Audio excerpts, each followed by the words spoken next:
ทำก็เลยก็เฮียชูน้องเปลี่ยนหน้าหัวหน้าเฮินนายีเขาเปลี่ยนลูกนี้เปิ้นข้างอลางเปิ้นกวาง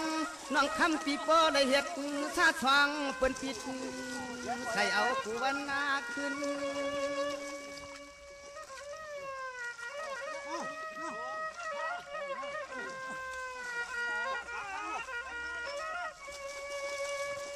สังวานน้องที่ว่าอำฮักก็แต่อ่อนทำขอดทักกะฮักใส่เมียนสู่เรียกนางก็น้อมีเฮิน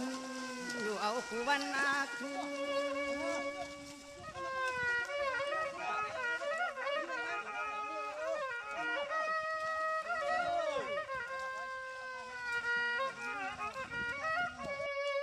อ้อยนอลื่นหมูเตือนมีเฮินวันนุ่มๆยุ่มแต่ยุ่มคอเตี้ยตั้งนัดชูก่อนออกที่มางานเขาได้ทบต่อหันฮักคำมามีเฮินงานหันในนอ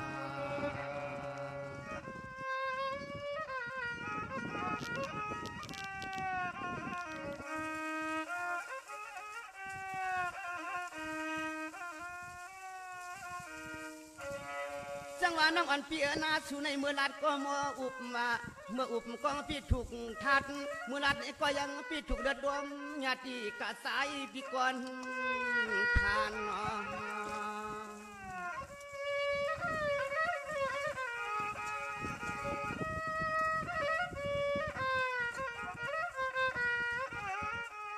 โอ้ยน้องานที่น้อมีเฮินเจียงสูในปัวญาหัวเผากะตากะตังหักนางเปียเห็นเฮ็ดสว่างว่ามาเลอห้องเฮาปีเมื่อที่เฮินที่หักอีปีนอกูโปตผู้น้องทำท่า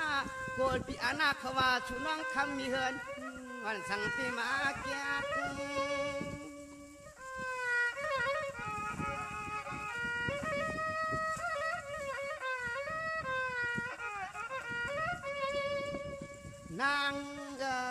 นางมังป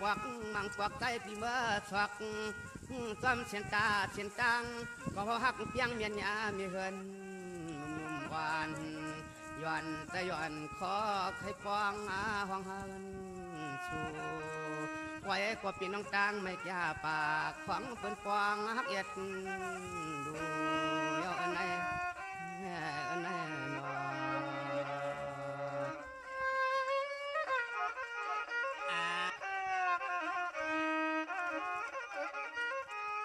要看嘛，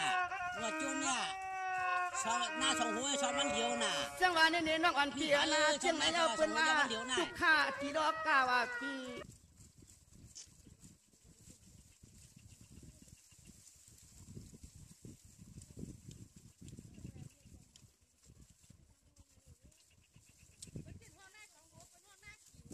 几号ที่เหลืออ่ะ